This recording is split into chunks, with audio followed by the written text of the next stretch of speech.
Welcome to Ladies Talkin Leafs. I'm Chris. And I'm Sil. And we got to say, we've been lucky for the 7 years we've been doing this podcast. It's never been like this, but it's going to be a long 27 games at the end of the Leafs regular season. Yeah, it's going to be tough watching it, but on the positive side, we do have the Olympic break coming up. And since the NHL will be taking a break, just a quick note to tell you, we will not be. And with that, we will still have our Leaf It to the Ladies segment, but we are going to be doing a Canadian Maple Leaf theme for our March episode. So please leave us your comments or memories about Team Canada special moments, or it can be past or can be present, in a voice message and leaf it to the ladies. The exciting part of this for you is that your thoughts will be in your own voice and you could be highlighted on our show. So look for the Leaf It to the Ladies link in our show notes, wherever you listen or watch the show. And you can also find the link in any of our social media profile pages. So now it's time to get on with the show, and we're going to start off with our February edition of Leaf It to the Ladies, where we get to hear from you, Leafs Nation. And for our third period segment, lots to talk about. We welcome back to our show our Ladies Talkin Leafs insider, Mike Augello. So without any further ado, let's talk Leafs. So thanks, as always, to all the fans who took the time to leaf it to the ladies. We're going to get right into it with our first caller, Jaden from Hamilton. Hey, it's Jaden from Hamilton. I want to know about OEL. Do we trade him this season and capitalize on the good season he's having, or keep him around as he's kind of been our best defenseman, and we've got him for 2 more years still? All right. So, I mean, I think OEL, they should deal him. As much as I hate to say that, he's played so well, and he has that edge, and he's obviously a right shot D, which we need, which we've needed for a long time, forever. But I mean, I just think he's at that point in his career, like, he deserves to go on to and win, like, have an opportunity to win again, as well. And and I just think that we need to start getting the assets in, and I mean, I am conflicted just because of that whole right shot thing, and the fact that he already won the cup, and, like, you need that experience too moving forward. Somebody that's won the cup, and to be on the blue line, but we just don't have a lot of young pieces, and we can see playing these other teams, they have a lot of youth, and we're not able to keep up. So if we can get either, like, a top prospect or that top draft pick, that number one, I say we do it. Well, yeah, I mean, I'm kind of with you. I'm very conflicted. Another reason I'm conflicted is because, I mean, he is tough as nails. Yeah. The guy has been through it all season long, and he has not missed a beat. He shakes it off and he comes back out, and his play has not suffered. You know, he's parlayed himself into making it onto the Swedish Olympic team, which no one really probably saw coming. But the truth is, the other part of the equation is he's a depreciating asset. He's not getting any younger. He's on the back end of his career. He's playing amazing. We will probably never get another opportunity. And I think he might be a UFA this year as well. Like, no, I think we still have him. We still have him for one more season. Okay. Yeah. So he's got terms. So that is worth something. But the truth is, his play is not going to improve. He's not going to get any better. This could be the top of the bell curve for him, and it could start to go down. So we have very few, like you said, good assets to move.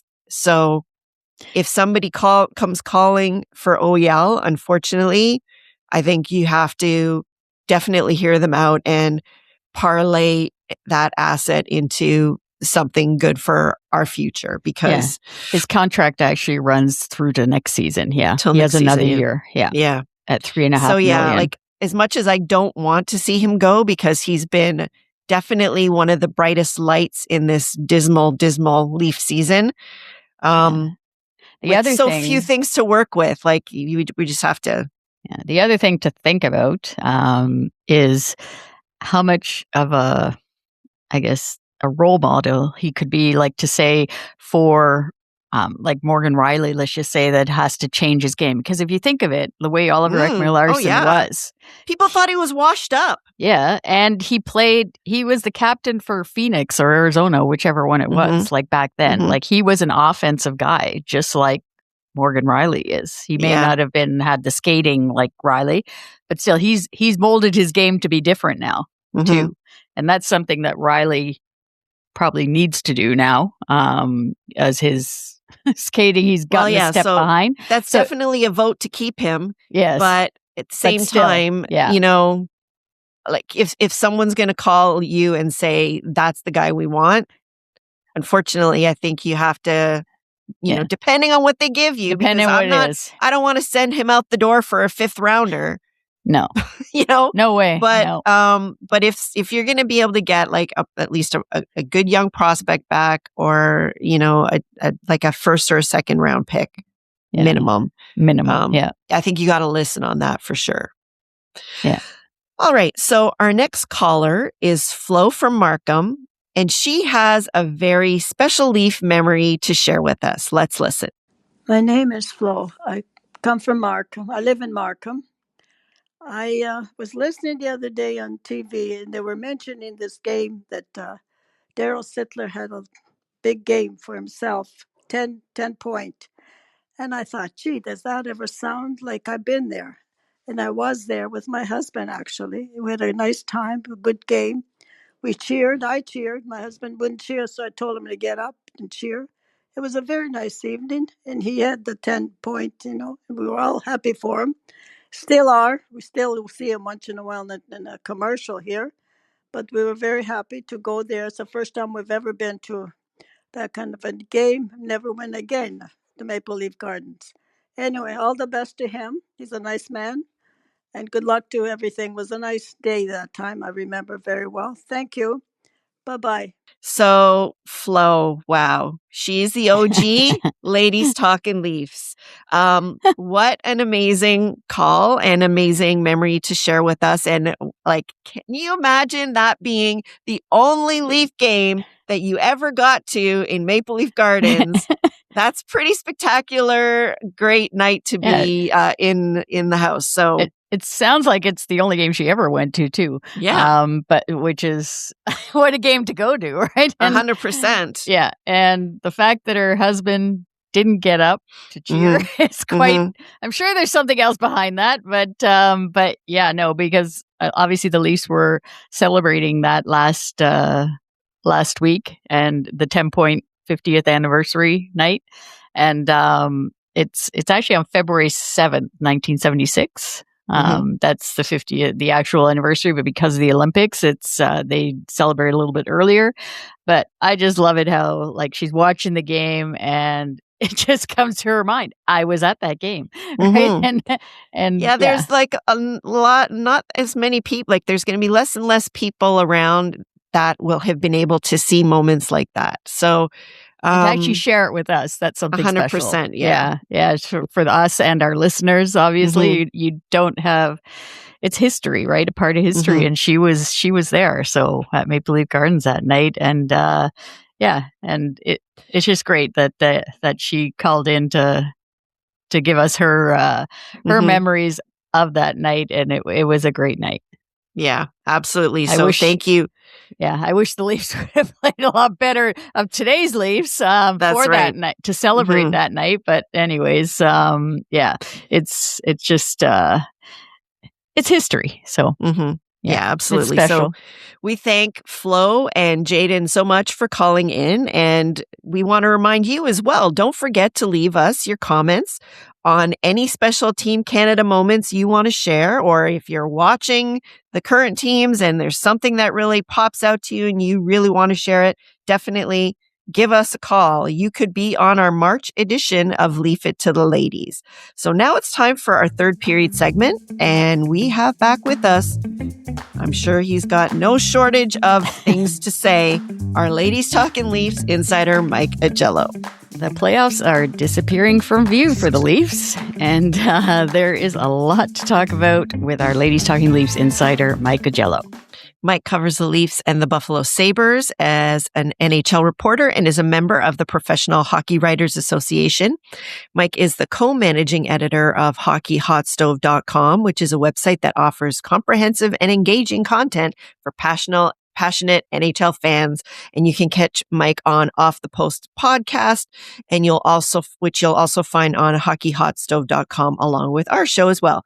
As always, we want to thank you, Mike, for coming on our show.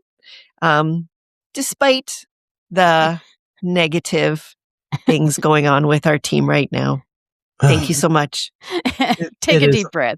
It is always a pleasure, ladies, although I wish it was under better circumstances. But hey, this is, it's like we've retreated back to 2007 and 2008. And, you'd think 18 years after the fact, maybe they'll do things right and learn from their mistakes, but that's giving them too much credit. Yeah, no. Lucky for us, this is our 7th season doing this, and we haven't gone through this. So not during the podcast. We've gone through it as fans ourselves many times. But anyways, let's get into it. The last time we had you on the show, the Leafs were actually doing not too bad in early January. But then it's all gone south when basically I think it's gone south since when Nylander got injured versus Vegas. He just had that little trip up and that's it. He was gone for like 7 games or however many. He just came back last night and played pretty well. But the off-ice stuff to do with Willie and Austin Matthews, it's been talked about way too much, so we're not going to get too much into that. Right. What we want to know is what's happened to this team on the ice from last season. Tops in the Atlantic Division with 118 points and currently tied for last place in the division with the Ottawa Senators after Ottawa won last night and we beat the Vancouver Canucks in a shootout. But I mean, in one season, have the Leafs become too old, Mike, to keep up with the rest of the NHL? Like, that's what it's looking like. Like, I don't know. How do you explain this to drop so far? It's I would say, a conspiracy of different aspects. Getting a year older, sure. Also, key injuries to players that are really important to the team.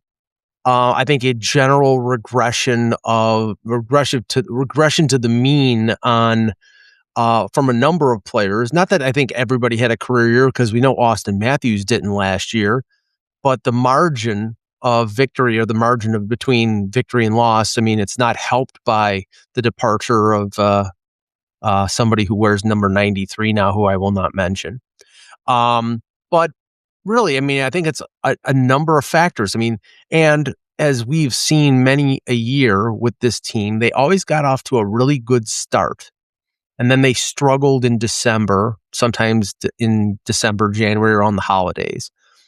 But they had built up enough of a lead that even when they had that losing streak, they had a cushion that they were still in the playoff race, or they were in top 3 in the Atlantic.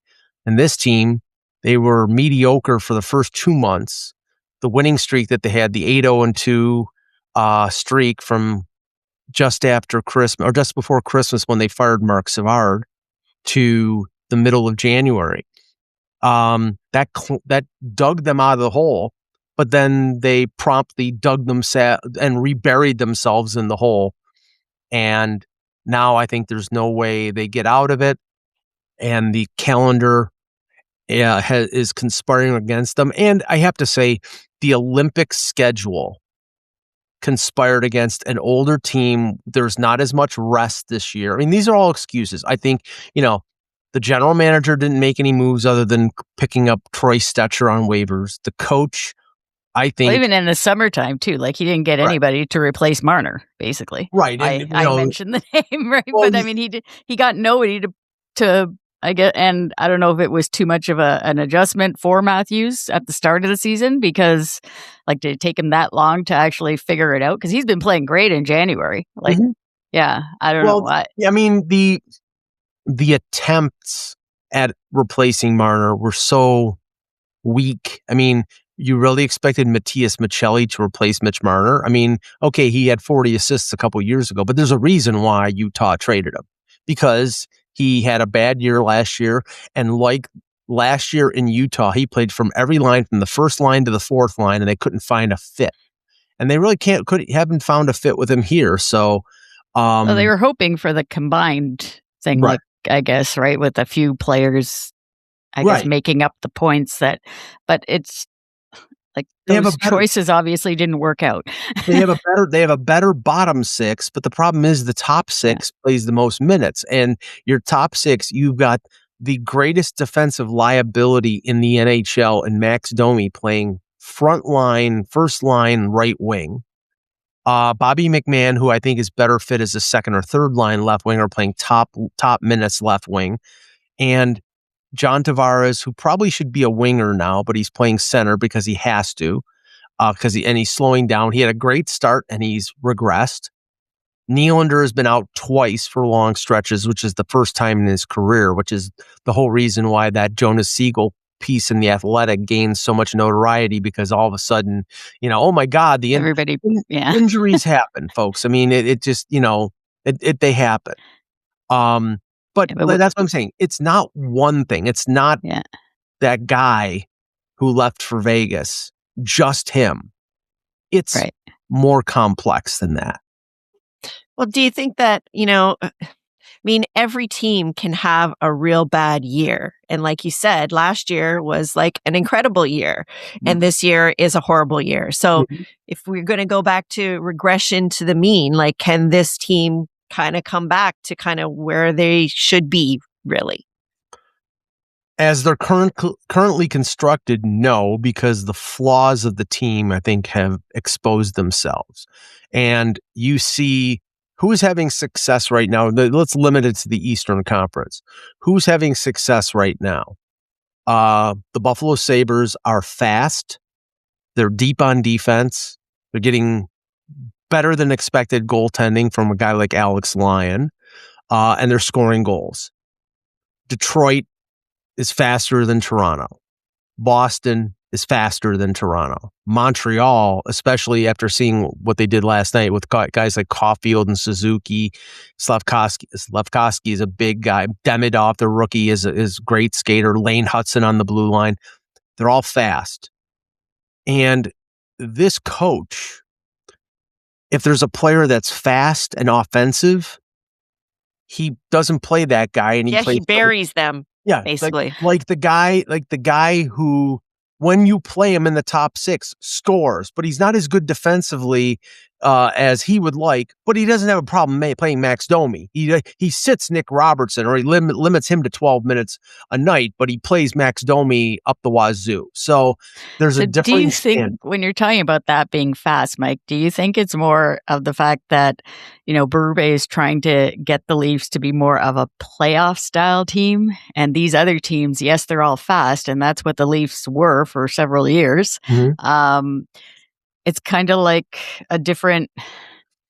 It's just he's trying to mold them into a different group for the playoffs, but then now we're not going to make the playoffs. Right. I know. How ironic. That's got to make it first. Yeah, that's the delicate balance, because I mean, he took over in St. Louis when the team was in last place, and they went on this magical run and got to the playoffs and won the Stanley Cup.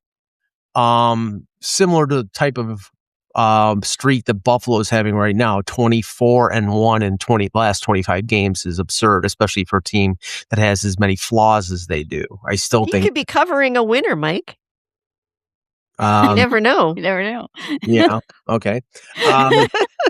But when it comes to Toronto, I mean, everybody said at the season, well, they're not going to be as good in the regular season, but they're going to be a pain in the ass in the playoffs because they're big and they're better defensive. But that's the problem here. They're big and they still can score, but they can't keep the puck out of their net. And the team's defense, now, I don't know whether it's they're working so hard and putting themselves out of position so much to score goals that they're allowing themselves to be vulnerable the other way.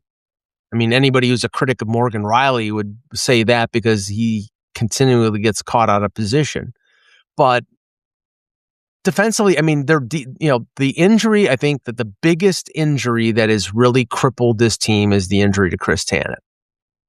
I mean, he is a 20-plus minute shutdown right shot defenseman, and it got a little bit better when Carlo came back. But I'm sorry, Troy Stetcher and Oliver Ekman-Larsson playing on his offside are not replacements for Chris Tanev. There's a reason why Chris Tanev has been sought after by Dallas and other teams because he's that good. But now, I mean, he's probably, if I'm them, the season's lost. Tell him to have the groin surgery. Get completely healthy for next year. Don't try to come back. There's no point in coming back right now. Get the surgery, rehab in the summer, come back hopefully to 100%. And when this team hopefully does a 1-year reboot or retool like Boston did and like other teams have done, then he'll be there providing stability on the blue line. Yeah. All right. So since they're probably going to miss the playoffs, like we've been discussing, a lot of people have then become expert, sideline GMs, like including Chris Pronger, who was on TSN, and he basically said to take it down to the studs. So what do you think about that idea, tearing it down and not doing a reboot, but doing a complete like these guys, they were saying like trade Nylander. I mean, there's obviously the no trade, but they were trade Nylander, trade Matthews people out there. There's quite a few. I found it one point. I want to say I find it hilarious that with the Matthews one, it was on Sportsnet. Mike Fuda was saying, "Oh, he'd look great in LA," and I'm like, "Yeah, sure." Where was Fuda formerly? Yeah, who is he shilling for right now? Well, does he realize like who pays his paycheck right now? And he's saying he's like, oh, he's just perfect lifestyle. He's from down there and all. And we're like, yeah, sure, but Chris Pronger, anyways, I don't know. I just think it's ridiculous. But what do you think about like a lot of people they're coming like to pick off all of our great players and say, yeah, they'd look great. So in another uniform, but what about the Leafs then? Like, I don't know. What do you think of his comment? This is what I have to say about Chris Pronger. As an analyst, he's a very good defenseman. But as an analyst, I'll lump him and a very nice man in Craig Button, who any chance he gets to criticize the Toronto Maple Leafs, he does, or or Kyprios, or a number of the talking heads. And I should they're all playing that end basically for confused because I'm a talking head as well, but I don't care. I mean, I'm gonna speak what I believe is the truth. They're doing this for sensationalistic reasons. They're doing it for clicks. If they actually believe what they're saying, they shouldn't be on TV and on the radio, because the Toronto Maple Leafs as they're currently constructed. First of all, okay, let's just play this out. Chris Pronger says, let's tear it down to the studs. Brad Treliving or GMX comes to William Nylander, let's start with him, and says, Willie, we don't think we're going to contend the next few years, so we would like to trade you. And Willie, who has a no-move clause, a full no-move clause for the next 6 years, I believe it is, says, okay, but I only want to go to 3 places. That immediately undercuts your ability to make a deal that will be equal. Now, what you're then relying on is the general manager, whoever it is, it's Treliving or whoever, makes a deal that is like at least an even trade and maybe beneficial down the line. But when you limit it to 3 or 4 teams, you're not going to get full value for him. So the whole purpose of trading him, unless he's a locker room cancer, and we know Nylander is not a locker room cancer, he's Nylander. He's the reason why a lot of people advocated for him to be traded instead of Mitch Marner, because William Nylander plays when William Nylander wants to play. It's Dr. Nylander and Mr. Willie, like Dr. Jekyll and Mr. Hyde. He plays well when he wants to play, and sometimes he does, and sometimes he doesn't. Sometimes he has his head up as you-know-what, and he just plays badly. And he's a really talented player. The problem with that is, though, too, is Marner was the Dr. Jekyll, Mr. Hyde between the regular season and the playoffs. So you basically have two players that are like that. Right. Like, no, you're completely correct. But the problem with Nylander is it's like, there's 82 games in the schedule, and I'd say he's really good for 50. And for the other 32, he's like, straight legging it back to the defensive zone or not going into the corner when he should go for the puck, and things that get get teams to lose. So, but you're not going to get full value for him. If you could, I would sign up right now. But because the organization gave him a no move clause, it's going to be like Marner 2.0. Marner, you went to him and after 2023, when the no move clause kicked in and said, well, Mitch, we'd like to trade you. Okay, well, I only want to go to Vegas. And Vegas didn't want to trade Shea Theodore. So much for that. Oh, we can trade you to Carolina for Mikko Rantanen. No, I only want to go to Vegas. Mm-hmm. Yeah. There you go. If Nylander wants to go to one or two teams like Panarin right now, apparently Panarin wants to go to the Florida Panthers. Well, good luck with that. He doesn't want to move twice. He wants to only go once. So they're limited to trading him to a place that he wants to go to, and you automatically will not get full value for that player. And as for Austin Matthews, and this is why I really bristle at the commentary of people who should know better. Austin Matthews is one of the top 5 players in the NHL. You don't trade players like that. You lose that trade automatically. You build around those players. You don't trade them. And for all the critique of Austin Matthews' personality, he's not fiery. He's not Wendell Clark. Okay, I get that. But look around the league. Is every captain on every team, even ones that are successful, play like their hair is on fire? No. Look at Barkov. And look at how much success they've had. Like, that guy barely says boo, but he is a huge driver for that team. Right. You can see that because look where they are right now. Right, exactly. And now we don't have access to what they do in the locker room, but Victor Hedman in and it used to be Stamkos, now Victor Hedman in Tampa Bay. He's not a big rah-rah guy. I mean, and they've lost 14 years in a row, but this year Rasmus Dahlin in Buffalo. He's a very quiet, sort of like introspective type of guy. Unless he's getting into it with Austin. Well, yeah, unless he decides he wants to cross-check him across the neck. Yeah, but the whole point is that the captaincy in some places is the guy who is the driver of emotion and the one who sticks up for people.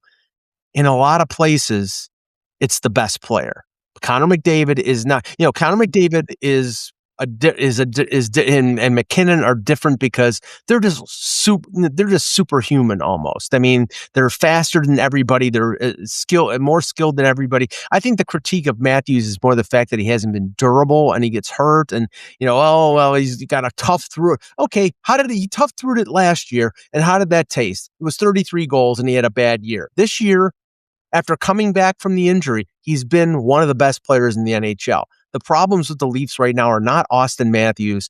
And the report that Elliot Friedman had a few days ago, in the aftermath of the Marner return, when he mentioned that the Leafs went to Austin Matthews a full year before they could negotiate an extension, and basically said, are we going to have trouble? Or, we want to sign you to extension. We want to keep you in the fold forever.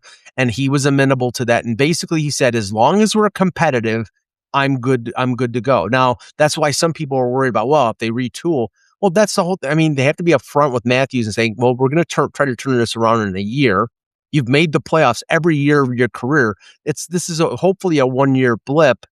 Are you good with that? And if he says yes, then you go about. Yeah, he already said yes, actually, because last night on the broadcast too, Elliot Friedman reported in the Saturday headlines that apparently they've already gone to his camp, and Matthew says he's good. He's a Leaf. He's with us, and I'm happy about it. That's for sure. And I know Sill's happy about it too. that should say something of all this crap that you see in the Twitterverse and on social media about, well, he's going to go to LA, No, I mean, like he's had now 2 opportunities to leave Toronto on free agent deals, and he's re-upped. And as long as the Leafs remain competitive, he's going to stay here. Now, some people think, okay, well, you're going to build around a guy who's never. Yeah, they built around Steve Yzerman for a decade in Detroit, and then finally they won. Why? Because they built a good enough team around him that they could actually win. Yeah, even Ovechkin too, right? Mm-hmm. Yeah. Right on top. Yeah, another one there. So, well, okay. So, like, moving on from that, in a way, like you talked about this in your most recent Hockey Hot Stove article about potential moves, and some of the people mentioned are Bobby McMahon, Brandon Carlo, Oliver Ekman-Larsson, Simon Benoit, moving them to get draft picks. Those are some of the names that are kind of floating around. So, if the Leafs do that, what's going to happen to, like, who's going to play defense for us going forward if they're going to retool, like, knowing that that's been our huge issue this year is on the back end, right? Well, three pretty big defensemen there, to especially OEL, and I know he's 34 years old, but yeah, you could make the argument that with those guys, who's playing defense, but I mean, my issue here is asset management, and the fact that, okay, you look at the organization as it's currently constructed. They're older, they're injury prone, they're slower, and as we just mentioned, you look at the landscape of the league, and you need a puck mover or two on the blue line. You need, big forwards, but you also need smaller skill forwards. It's a balance. It's not all of one thing and none of the other. So right now, they're not making the playoffs. They're 8-9 points out of a playoff spot as we're recording. They have 2 more games before the Olympic break, so that's not going to change significantly. They're not making the playoffs. The odds of them making the playoffs, if they win 20 of 27, there's probably borderline to make the playoffs. And this team is actually gone up today, Mike. It's 6.2% on moneypuck.com. I looked at it. You buy my lottery ticket. No, so I have to look at things objectively here, and anybody who's a rental, and it's not one of these things where, Bobby McMahon, if you take a 4-year deal of $4 million, let's cut a deal. It's past that. It's like, and I like Bobby McMahon as a player, and he's been an overachiever. He was an undrafted free agent, a college free agent from Colgate. He worked his way through the system. He's been a good player. You have to remember, though, that last year he completely disappeared in the last 20 games of the regular season, and in the playoffs, he was a 0 in terms of goals. He's going to score 20 goals for the second year in a row. And if you look at the landscape of the free agent class, after, Panarin is going to get an extension. The next big guy is Alex Tuch, and he's either going to get traded by Buffalo or go free agent after the year.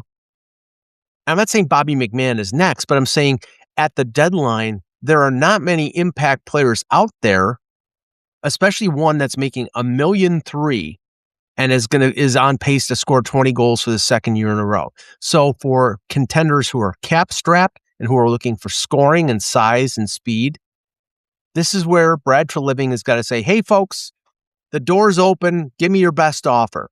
And you take the best offer. But do you think, like we always talk with Sil too, the best offer, like, I don't know, it always seems for the Leafs, it's never the best, right? When it comes to that, like, it's like, I don't know. I don't remember us being in a position where the GM, like, where you go right up to the deadline, let's just say right on that day within hours of the deadline and get something. But it doesn't work out great for us. Let's just say that. It's weird. It's weird that you bring that up, because in one of the recent columns, I looked it up because it was somewhere in the deep recesses of my, pickled mind. But you've got Brad Treliving, who a lot of people deem as a lame duck, and he might be. He might be done after this year, but they're not firing him now. And lame duck general managers can still do their job. If he's got marching orders from MLS&E and Keith Pelly to sell and to recoup assets. If you remember, in 2014, when he was a lame duck general manager, Dave Nonis traded Cody Franzen and Mike Santorelli to the Nashville Predators for a first-round pick. That first-round pick, they ended up converting into a couple seconds and a third-round pick instead of taking the guy who was the first-round pick, which was Travis Konechny. But the whole point was they got a first-round pick for a guy who was a rental defenseman. And then he traded Daniel Winnick, who was a good checking center, to Pittsburgh for a second and a fourth-round pick. So that's what I'm saying. You've got players here who are playoff tested, who are, Brandon Carlo is a right shot, big defense. The defenseman that the Leafs have been looking for forever. And believe me, they paid through the nose to get him. Well, he's got one more year on his contract. I mean, I would think that the Leafs have already sort of felt out whether he was willing to sign an extension. And if he's not, and if he's like, well, we'll talk about it in the summer. No. We're talking about it now. If you're going to sign, or you're interested in signing, or we're going to trade you. And he's got no trade protection, and he makes less than $4 million. So you've got assets here that you can convert into capital, either draft capital or prospects. And then who's going to play though from there, well, next season? That's the thing. My question. Yeah. Because the thing is if they're not getting they could get all the draft picks they want, but if they're retooling, that's not good enough. They actually, I personally think that their professional scouting needs to be a lot better, because look what Boston was able to get from us, and what that rookie is doing there right now. And those are the kinds of guys that we need to be finding, I think. But I don't know if these people that we have to move are going to cut it for that. Well, I mean, who's to know whether Jacob Quillen could be the Fraser Minton of the Toronto Maple Leafs right now and be a good center? Well, we wouldn't know because our damn coach won't play the guy. Yeah, that's a good point. So when you trade off the Calle Jarnkrok's for a 5th-round draft pick, and maybe you trade Bobby McMahon, then maybe, and if this coach decides I'm not going to play Jacob Quillen, then you fire him at that moment, because these guys need to play. And we need to find out, Quillen signed a 2-year deal. He's played really well in the American Hockey League. And this is part of the whole issue right now. Look at the Marlies roster. Other than Quillen and Luke Hames, who was another undrafted college free agent, and William Villeneuve, and a couple young defensemen, there's not much there. I mean, their leading scorers, 3 or 4 of their 5 leading scorers are all either AHL contracts or NHL veterans like Travis Boyd, Alex Nylander, Logan Shaw, Bo Gruel. I mean, there's not a lot there, but the guys that are there, they're not calling up and giving them a chance. And, that philosophy has to change. But I mean, this is all asset management. This is all, Bobby McMahon is an asset. He's somebody who is a quality player, who's big, who's fast, who can score. He's not a top 6 guy. He's probably a middle 6 guy. But there have been examples in recent years where you're trading for middle 6 guys and giving up and getting conditional 1st-round picks. So that's what Brad Treliving has to do. So I'm trading Bobby McMahon, and if I'm in the Toronto area, I will drive him to Pearson. And I think most Leaf fans would. I mean, anybody we have right now that is going to be a UFA, I think right now needs to go, because frankly, if they're a UFA and they really like it here and they want to come back, the option is there for them to do it. Why? See, why? So you may as well just get what you can for them, right? I bring that up all the time, and I don't understand. The people look at me like I have 5 ears and 4 noses when I say, why don't you trade them and then try to sign them in July? And oh, that doesn't happen anymore. Well, they're your property right now. Why don't you say, hey, are you telling me Scott Lawton wouldn't want to get traded to Dallas to have a chance to win the Stanley Cup and then come back and he will sign you to a 4-year deal for whatever? And I'm like, okay, if he doesn't want to do that, then he doesn't want to sign here. Okay, then you make my decision easy. It's so Bobby McMahon, trade right now. Get as much as you can for him. The talk is Edmonton because he's from Wainwright, Alberta, which I don't know the Alberta geography, but I think it's close to Edmonton. I don't like that, Mike. You got Zach Hyman and Bobby McMahon. I've come to this conclusion. I don't care what they do after you trade them. I care what you get back for them. Yeah. And now I'm behaving like a fan. I get it. But Edmonton doesn't have a 2026 first round pick. I believe they have a 2027 first round pick. But I don't want a first round pick from Bobby McMahon. I want Isaac Howard. I want Matthew Savoy. I want, former first round picks who they traded for, who are close to being in the NHL. And this is where your pro scouting comes. If you think that Matthew Savoy can be a number 2 center in the NHL and he's only 21 years old, if you think he can be that, he's a little small, but he's fast and he's skilled. If you think he can do that, then that's the guy you trade for. If it's Isaac Howard, who was a Tampa Bay first round pick and lit up the NCAA and is a really talented winger, fast, but he's only 5'10", so that means that Craig Berube won't play him.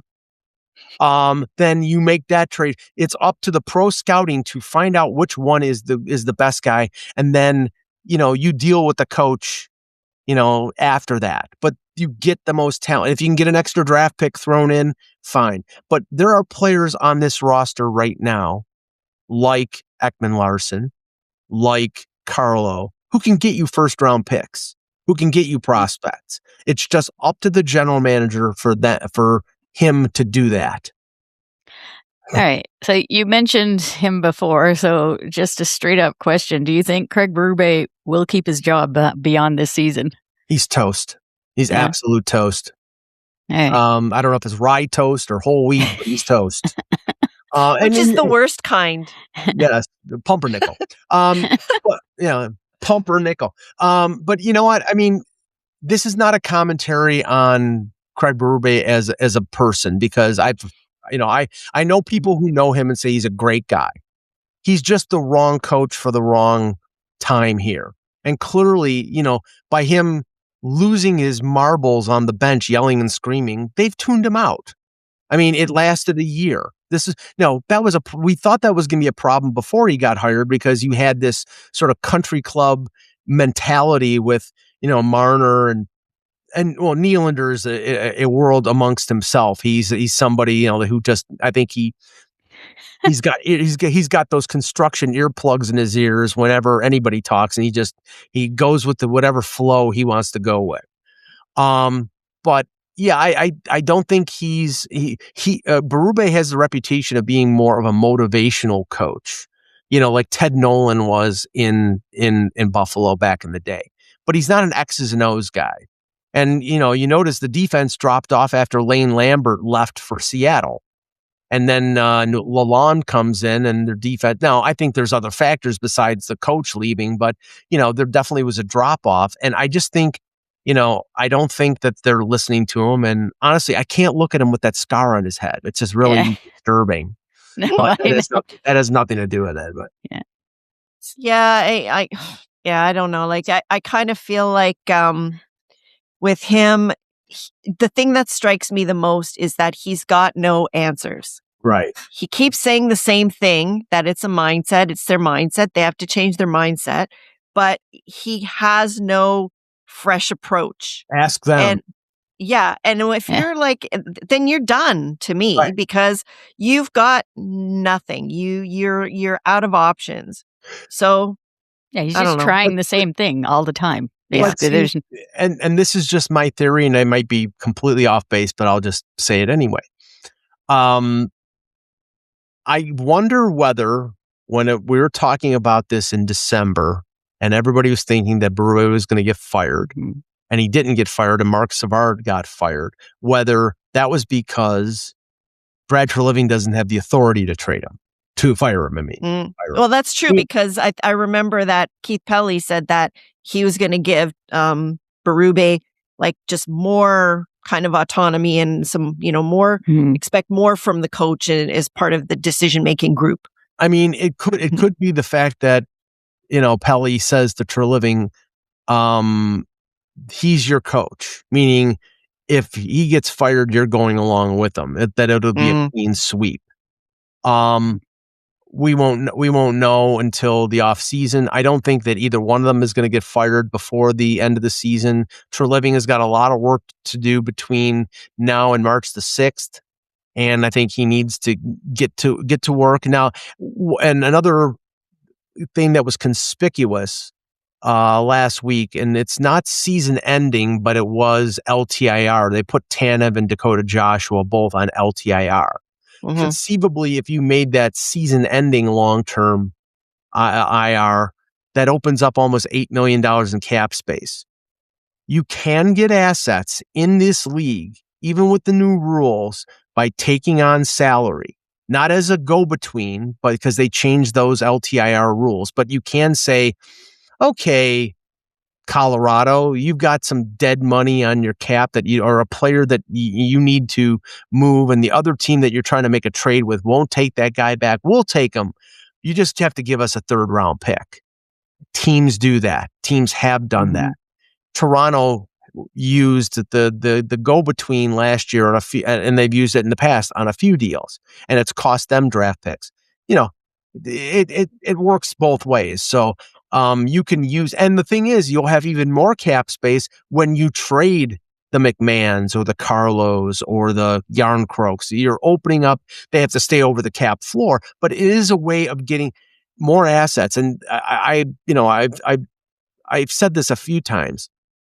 You bring in a guy who has a very good reputation as a director of amateur scouting, Mark Leach, who was part of the Dallas Stars hierarchy that drafted Heiskanen and Esa Lindell and Stankoven and Wyatt Johnston and Ottinger and Robertson. I mean, all these guys that are in the NHL and very good players. And you don't give them any draft picks.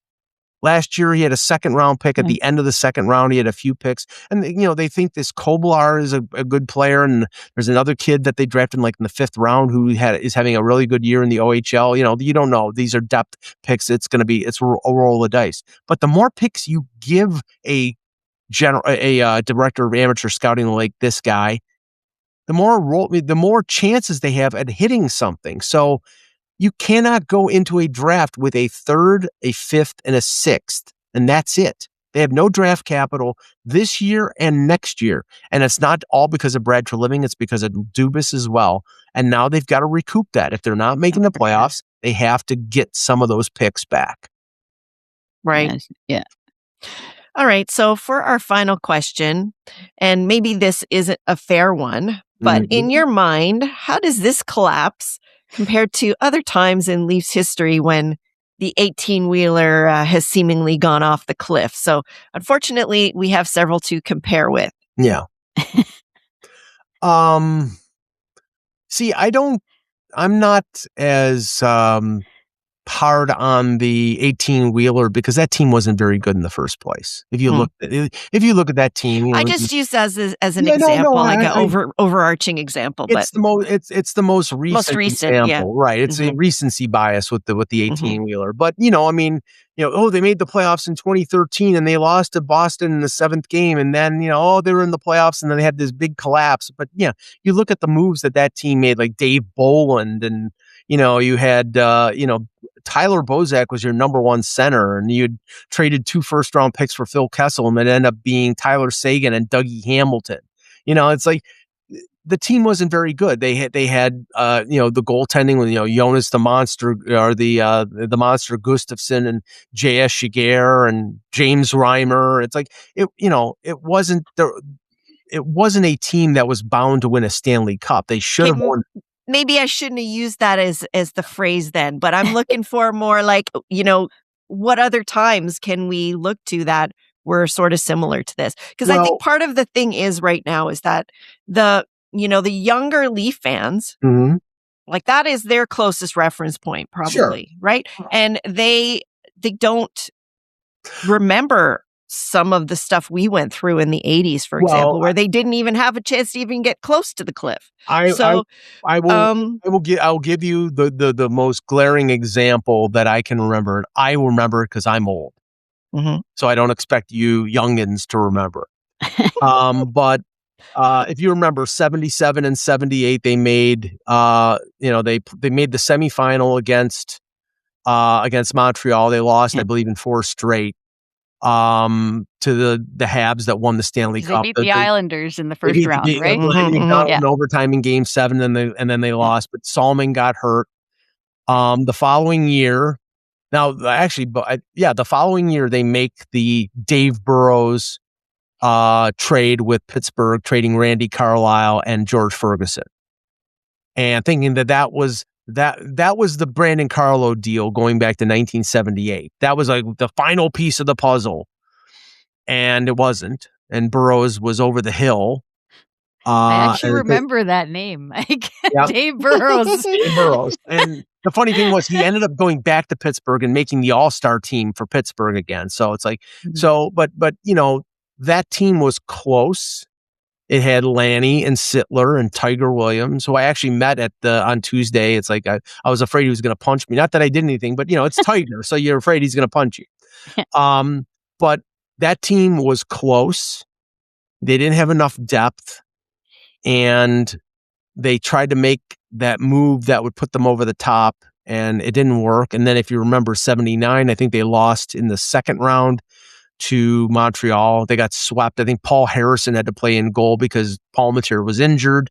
And then 80, they got destroyed by, I think it was the Islanders. They remember it was a best of 3 first round series. Right. It was either 80 or 81 that they lost that series, and they got blown out by the Islanders, who ended up winning the Stanley Cup. So that team fell off. And then it was like, they traded off Lanny, they traded off Sittler, and you got Wilf Paymon, Pat Hickey, and, then they were finishing second last overall and drafting Gary Nyland. And it really didn't turn around for 4 or 5 years until they drafted Wendell in 85. So that is the most stark example of what, maybe happened this year, where, it closely resembles the 18-wheeler, because they were in a playoff spot at a certain point and then just could not win. But, I think this team can turn it around quick if they make the right moves, like Boston did last year. But the problem is, do you trust the guy who's in the GM's chair to make those moves? Yeah, and that's like you were saying. Calgary would say no, because look at them. He was caught between a rock and a hard place in Calgary, and he had Matthew Tkachuk go to him and tell him, "I'm not signing here after next year, so trade me." And he gave him a list. It's like William Nylander. It's like, I'm going to give you a list of 5 places. And they traded him to Florida, and he got Jonathan Huberdeau, and then was forced to pay Jonathan Huberdeau a ton of money because they didn't want another guy walking out the door. And Jonathan Huberdeau in Calgary is not a good fit. So, I think he's better prepared to handle things here, but I don't know whether Brad Treliving has the confidence of Edward Rogers and the MLS&E board and Keith Pelly. Well, that's the thing. But it's like, what do they know? They're not hockey guys. Right. I don't know. And as stupid, and I use that word cautiously, as stupid as Brendan Shanahan was in terms of his obstinance, not stupidity, his obstinance. I'm going to stick with the core 4 because in Detroit, we stuck with the skilled players and we eventually won a Stanley Cup. Yeah. Different situations work different ways. And he didn't read the landscape. He was living in denial that, this group of 4, the core 4, with spending $40 million plus, half the salary cap, was going to win. No, you need other pieces. But there's no in between the hierarchy at MLS&E having a hockey person make decisions. It's on Keith Pelly, who's not a hockey person. So if it's not Brad Treliving, then what scares me is Keith Pelly is the guy who's going to be choosing the next guy. And what makes you think that he's going to know who to choose correctly? Yeah. There's a lot of questions. I think we all need a break, and looks like we're going to get that. And we're going to be switching to a little bit of Olympic coverage after this. I'm sure you're going to enjoy Mitch Marner setting up Connor McDavid for gold medal weighing. Yeah. Well, it might be nice to cheer for him for something good for a change again, just for a short time. I don't know. And you'll be cheering for our guy. Yeah. For a change. You'll be AM 34. Yeah, well, No, honestly, there's a secret part of me. I would love to see like Brady Kachuk just freight train Marner into the boards of just like, just not. I don't want to see him get hurt. I just want to see him just laid out for a little while. That would be nice. Well, anyway, I think the break is going to do a lot of good for a lot of our Leafs. Like you said, it's probably going to be too little too late. Even if they can heal those wounds and come back guns a-blazing, it's probably not going to be enough. But anyway, we thank you, Mike, once again for coming on and being our guest. Yep. Hockey fans, be sure to check out hockeyhotstove.com to keep up to date on the Leafs with Mike's reports. And the website has a podcast section where you can hear more of Mike's views on Off the Post podcast. And of course, you can catch Ladies Talkin Leafs there as well. And if you don't follow Mike on X, make sure that you do. He's at Mike in Buffalo. And also on Hockey Hot Stove, you can find him at Hockey H Stove. Thanks again, Mike. Thanks, My Mike. pleasure. Thanks, ladies. All right. Thanks again to Mike for coming on the show. And he was going today. Mike had all the Leaf talk in him for I don't know how long. But couple of things that I picked out, well, there's more than a couple, but we're not going to go on about it. But the first one was his definitive, he was definitive that Berube is gone already. Right. I was kind of surprised at that. I mean, I think he should be gone personally, but I mean, to be that definitive and say it, whatever, I was kind of surprised. And then I think the fans, like the way they are going on about the whole different things that went on with Willie and doing the finger and Austin Matthews not talking to the media, blah, blah, blah. Careful with what you wish for, and putting it down to the studs, like we were talking about with Mike and what Chris Pronger said. Do you really, you don't trade a guy like Austin Matthews at 6'3" center at 215 pounds. It just, who can score like that? Even on his worst days. Yeah. Yeah. So I love it how Mike is just so blunt and straightforward about that. So yeah, those are the couple of things anyways I picked out. Yeah. And I mean, the other thing is he kind of highlighted it as well. We are kind of between a rock and a hard place because, do we want to trust, Treliving and Berube as a combination to be kind of, reformatting our team, so to speak. But if they are gone, there's no buffer. There are no hockey people left. Right. To be making those decisions, unless you're going to be giving, Pridham, for example, an elevated position to do that. I'd be okay. Actually, that's probably the only one that I'd be okay with. Yeah. So I don't know. It's going to be, it could be a little bit more pain coming down the pike for us, but I'm just hoping that they're able to recoup some of the assets that we need to be able to retool, a little quicker, kind of like what Boston was able to do this year. Yeah, get some youthful enthusiasm in our lineup for next season. We need that, 100%. Yeah. So looking ahead to the Olympic break, we're just going to go, because there aren't going to be any Leaf games, so we're just going to run through the Canada's men's ice hockey team and their schedule. They're going to start off playing their first game on February 12th versus Czechia. And then on the 13th, very next night, they're going to face Switzerland. And then February 15th, they're going to complete the round robin and play France. And on the women's side, it's going to start this week, actually, on February 5th. This is assuming, I guess we're going to get our first look at the arena. Yeah, I saw the arena actually today. We're recording this on Sunday, but it actually looks normal now, and they changed the scoreboard so it's a little bit bigger. All right. So we'll all be able to see the score. Yeah. That's good. Very important. Anyway, the women are going to start everything off on the hockey side, and they're going to be playing on February 5th versus Finland. On the 7th, they will play Switzerland. February 9th, they will play Czechia. And on the 10th, that's the big one, versus their bitter rival U.S. squad. So that will complete the round robin for them. We're going to also include both the men's and women's schedule in our show notes for you, as if you just need to quickly look that up. And a reminder to leave us your Team Canada thoughts or any special memories from this upcoming tournament or ones from the past, and leave it to the ladies for March. Our social media handle is at LTL1917, and the link is available in all our social media profile pages and in the show notes of all of our episodes. You can find the show notes by scrolling down the episode page on the app you're using to listen to our show. Also, hit that follow button.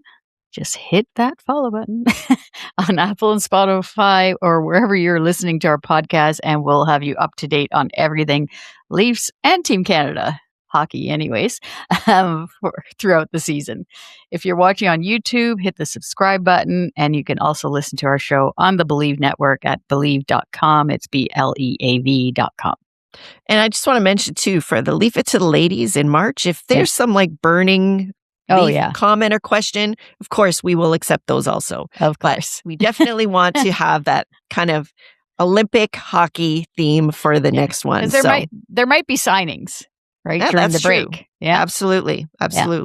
All right. So another way to help us out, though, is by visiting our Ko-fi page at Ko-fi.com. You can follow us there. And if you choose to, you can support us by buying us a coffee. Any donation goes towards helping us produce the show and making it even better for you. You can find the link to our Ko-fi page on our show notes or in any of our social media profile pages. And as always, thank you to our healthcare workers and first responders for all that they do. And we thank you, as always, for listening and watching Ladies Talkin Leafs. Till next time, go Leafs, go. And go Canada, go. Go Team Canada. Do you believe?